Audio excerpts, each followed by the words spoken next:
Olá, pessoal. Nós, professores do terceiro ano, estamos fazendo a devolutiva da avaliação das APs de vocês. E eu, professora Milu, fiquei responsável pelas questões 3, 5, 10, 11 e 13. Então, começando pela 3, vamos ver o que se pede. Observem as retas a seguir. Os coeficientes angular ou inclinação, é a mesma coisa, das retas R e S são respectivamente. Então, vamos lá. A equação de uma reta é uma equação do primeiro grau, em que o termo geral é y é igual a x mais b, onde y é o coeficiente vertical, que são as ordenadas, e x é o eixo da horizontal, que são as abscissas, que aqui vocês podem estar vendo. Esse é o eixo da vertical, é o eixo das ordenadas, é o eixo y, e aqui o eixo x, que é o eixo das abscissas, ok? Bom, a reta R, que é essa reta aqui, ela passa pela origem, aqui o ponto 0, e também pelo ponto 2, aliás, 5, que é o eixo x primeiro, né? E 2, que é o eixo y. Então, é o ponto 0 e 5 e 2. A outra reta, a reta S, ela passa pelo ponto menos 3 e 0 e também pelo ponto 0 e menos 2, ok? O coeficiente angular linear passa exatamente no ponto 0, indicando B igual a 0, aqui no caso, ok? Bom, a reta S, como a reta corta no eixo Y, o ponto menos 2, já podemos dizer que B é igual a menos 2. Então, na reta S, que passa aqui, ó, pelo ponto menos 2, podemos dizer, então, aí, que x é igual a 0. Então, é 0 e menos 2, como eu havia dito. Quando y é menos 2, x é igual a 0. E quando x é igual a menos 3, também o y é igual a 0, que é nesse caso aqui da reta S, ó. Ele passa por esse ponto menos 3, significa que y é igual a 0 e x igual a menos 3. Visualizando o gráfico, notamos que a reta S passa pelos pontos no plano cartesiano A igual a 0 e B 5 e 2. A reta S passa pelos pontos menos 3 e 0 e menos 2. Calculando. Bom, aqui eu tenho a reta R, que eu vou calcular agora, e ele está pedindo para mim calcular o coeficiente angular, ou a inclinação, e eu uso essa fórmula, YB menos YA dividido por XB menos XA. Então, eu tenho o ponto A, que ele é composto por XA, YA, XA 0, YA 0, e B, XB, YB. XB é 5, YB é número 2. Então, calculando, YB menos YA. Então, eu tenho YB, que é 2, menos YA, que é 0. Então, fica 2 menos 0, dividido por XB menos XA. XB, que é 5, menos 0, que é XA. Então, eu tenho 2 menos 0 dá 2. 5 menos 0 dá 5. Então, meu coeficiente angular vai ser 2/5. Agora, nós vamos calcular a outra reta, que é composto pelos pontos menos 3 e 0. 0 e menos 2. Então, aqui eu tenho XA e YA, e aqui eu tenho XB e YB. Então, YB menos YA dividido por XB menos XA. Então, vamos lá. YB é menos 2, menos da fórmula, e YA, que é 0, dividido por XB, XB, que é 0, menos da fórmula, e XA, que é menos 3. Então, eu tenho menos 2 menos 0 vai dar menos 2. E no denominador, 0 menos menos 3, então, como eu tenho dois sinais, eu faço uma regrinha. Então, menos com menos dá mais. Então, 0 mais 3 é igual a 3. Então, eu tenho menos 2/3. Então, olhando aí a alternativa correta, nós vemos que é a letra A, né? O primeiro, 2/5 e o segundo, menos 2. Olá pessoal, professor Everton mais uma vez, né? Agora aqui na alternativa 7, vamos lá. Um pequeno fazendeiro dispõe de 8 alqueires para plantar milho e cana. Ele deve decidir quanto plantar de milho e cana em alqueires, de modo que seu rendimento seja maior. Cada alqueire de milho plantado deve resultar em um rendimento líquido de R$20.000 e cada alqueiro de cana deverá render R$15.000. Ou seja, o que ele está querendo dizer aqui nessa situação? Que um alqueire plantado de milho vai render 20 mil. Se um rende 20, 2 vai render 40, 3, 60. Se eu pegar esses 8 alqueires desse fazendeiro, 8 vai render quanto? Opa, 160 mil. Legal. E a mesma coisa para a cana. Para um alqueire vai render 15 mil. E se fosse para 8? Renderia 120 mil. Daí dá para ter uma noção que o milho vai ter um rendimento maior. Opa, beleza. Mas isso para nós não é importante, né? O que é importante para nós é essa parte aqui, ó, que já começa a formalizar e formar uma pergunta. Ou seja, considere X e Y a quantidade de alqueires plantados de milho e cana respectivamente. Ou seja, está dizendo aqui que, a quantidade de milho será representada pela letra X e a quantidade de cana será representada pela letra Y. Certo? Tranquilo até aí? Beleza. E aqui tem outra pergunta.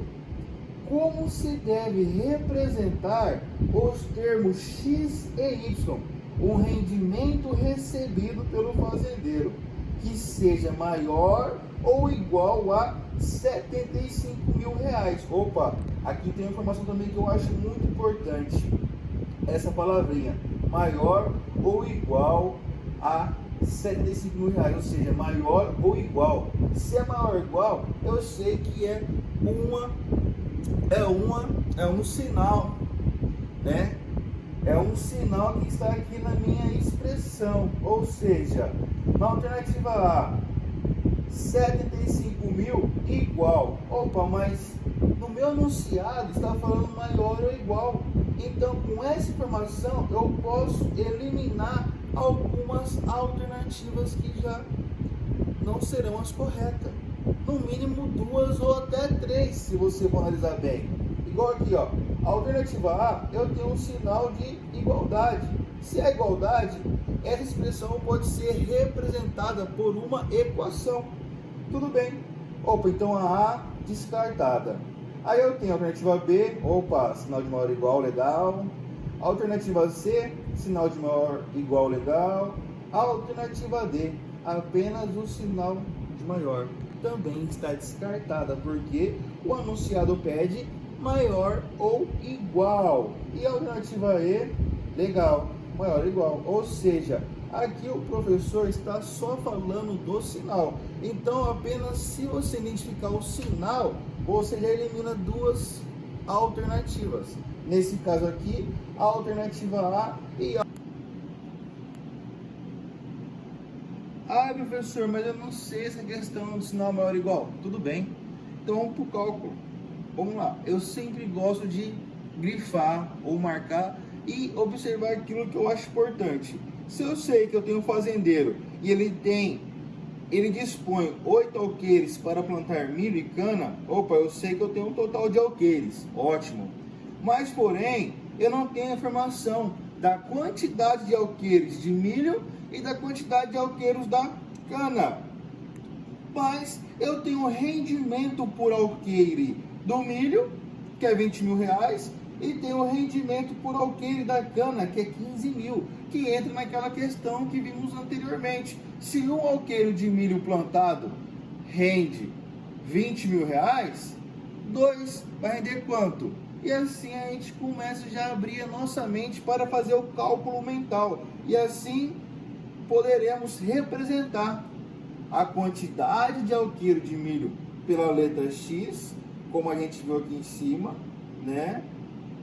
E também podemos representar a quantidade do alqueiro da cana com a letra Y. E assim poderemos chegar aí a uma forma ou uma expressão que possa representar o rendimento maior ou igual a 75 mil reais. Professor, mas como assim? O senhor falou, e eu não estou entendendo nada. Tudo bem, calma. Eu sei que para obter o rendimento, eu preciso pegar a quantidade e multiplicar por esse rendimento, certo? Que seria aproximadamente isso. Como assim, professor? Eu vou pegar a quantidade do milho e multiplicar pelo rendimento do milho. E assim somar com a quantidade de alqueires da cana e multiplicar pelo rendimento da cana. Já montei a estrutura da minha resposta. Já montei a estrutura da minha alternativa correta. Então até agora eu não fiz cálculo. Por isso que eu falo para vocês. Leitura é importante na matemática. E a interpretação também. Por quê? Agora ficou fácil. Porque aí eu posso pegar e multiplicar 20 vezes x vezes 20 mil x. Somar com y vezes 15 mil y. Maior ou igual a 75 mil. Pronto. Aqui eu tenho uma expressão. Aqui eu tenho a minha inequação, que representa o rendimento do fazendeiro, que será maior ou igual a 75 mil. Aí se vimos aqui nas alternativas, já sabemos que a A está descartada devido ao sinal da igualdade. Vamos lá na B. A B, opa, eu tenho 75 mil maior ou igual a 20 mil Y. Opa, mas 20 mil é o rendimento do milho. E aqui está constando que 20 mil Y, está constando então que 20 mil está representando o rendimento da cana, ou seja, também é descartado. Então a A, a B e a D já sei que está descartado. A C eu tenho 75 maior ou igual a 2x mais 15y, ou seja, se eu pegar essa minha equação e simplificar ela, ou seja, dividir ela por 1000, vamos lá, 75 mil dividido por 1000, corta os 3 0, sobrou quem? 75, opa, legal, bateu. Agora, 20 mil x dividido por 1000, opa, corta os 3 0, sobra 20. E aqui, na alternativa C, está 2x. Também desconsidero, ou seja, descartei a alternativa A, descartei a B, descartei a C e descartei a D. Ou seja, a alternativa correta é a alternativa E. Por quê? 75 mil é maior ou igual a 20 mil x mais 15 mil y. Ou seja, até aqui no caso, a pessoa que formulou a alternativa, ela até deixou meio que inverso aqui para confundir a cabeça de vocês. Beleza, pessoal? Fica ligadinho aí que tem mais questões para vocês. Pronto. Bom, na questão 11, observa a seguinte figura. Sabendo que a equação da elipse com foco sobre o eixo x é dada por x² dividido por a² mais y ao quadrado dividido por b ao quadrado é igual a 1. E que as medidas de b e c são iguais. A equação dessa elipse é... Bom, podemos verificar, de acordo com a figura da elipse, temos que os dois focos estão apresentados pelo ponto F1, que é raiz de 5, são essas medidas do focos, do centro até aqui, que é raiz de 5, e daqui até aqui, menos raiz de 5. Então, os focos são raiz de 5 e 0, e o F2 é o outro foco, menos raiz de 5 e 0. Sendo assim, podemos afirmar que C é igual a raiz de 5. Bom, lembramos, com o enunciado nos informa que os valores de B e C são iguais, então temos que B é igual a raiz de 5. Lembrando que, como é B ao quadrado, e B é raiz de 5, então B, raiz de 5 ao quadrado, eu posso cancelar. Podemos verificar que raiz quadrada de 5 ao quadrado, eu posso cancelar o ao quadrado com a raiz, que no caso vai dar 5. Consequentemente, B ao quadrado é igual a 5. Agora precisamos calcular a medida de A. Para isso, observe que A, B e C, olhando aqui na figura, A, B e C, nós formamos um triângulo retângulo. Utilizando o teorema de Pitágoras, temos que A ao quadrado é igual a B ao quadrado mais C ao quadrado. Então, A ao quadrado é igual a B ao quadrado, que é raiz de 5 elevado ao quadrado, mais C, que é raiz de 5 elevado ao quadrado, porque ali fala que B e C são iguais. Então, A ao quadrado é igual raiz quadrada de 5 ao quadrado, eu posso cancelar o ao quadrado com a raiz, que vai dar 5. E aqui também, a raiz quadrada com o ao quadrado, cancelo, que também dá 5. Então, 5 mais 5 é igual a 10. Então, eu tenho que o a ao quadrado é igual a 10. Jogando na fórmula, então, eu vejo que a alternativa correta vai ser a alternativa E, porque aí, no caso, eu tenho x ao quadrado dividido por 10, que é o a elevado ao quadrado, mais y ao quadrado dividido pelo b ao quadrado, que é o 5, igual a 1. E também, se vocês analisarem nessa equação, nessas alternativas, vocês sabem que a equação é do tipo a ao quadrado b ao quadrado dividido por a ao quadrado mais y ao quadrado dividido por b ao quadrado igual a 1. Então, a alternativa D e C já está descartada, porque ela é menos, certo? E também fala o seguinte, nós sabemos que por se tratar de uma elipse, nós sabemos que o eixo X, ela é maior que o eixo Y, certo? Ou seja, nós temos que o eixo Y, que é o B, é menor que o eixo A, né? Que é o eixo X. Então, se o eixo A é maior que o eixo B, nós temos aqui o que restou, ó. Essas são iguais, tá descartada, né? Então, quem me sobra? Essa daqui, ó. O A é maior que o B. Então, realmente é a alternativa B a correta. Vamos lá, pessoal, então, agora para a questão 12. E ela diz o seguinte, uma elipse tem um eixo maior, medindo 8, e o eixo menor, medindo 2 raiz de 7. Sabendo que a equação da elipse com os focos sobre o eixo Y é dado por x ao quadrado dividido por b ao quadrado, mais y ao quadrado dividido por a ao quadrado, que é igual a 1. A equação. Para a gente poder resolver, nós vamos analisar o seguinte, que eu vou precisar do valor da minha extremidade, que é de uma ponta na outra e da mesma forma aqui. Que aqui eu tenho o eixo das ordenadas e aqui da abscissa.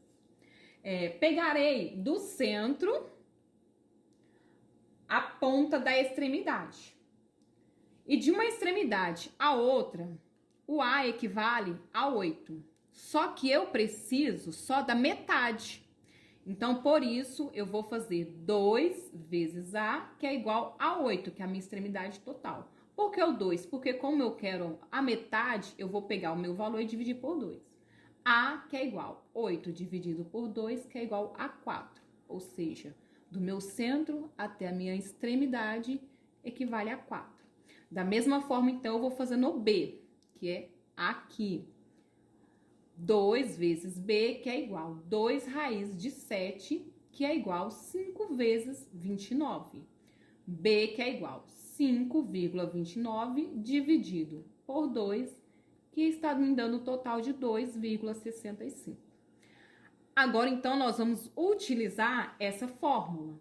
B ao quadrado de x ao quadrado dividido por b ao quadrado mais y ao quadrado dividido por a ao quadrado, que é igual a 1. X ao quadrado.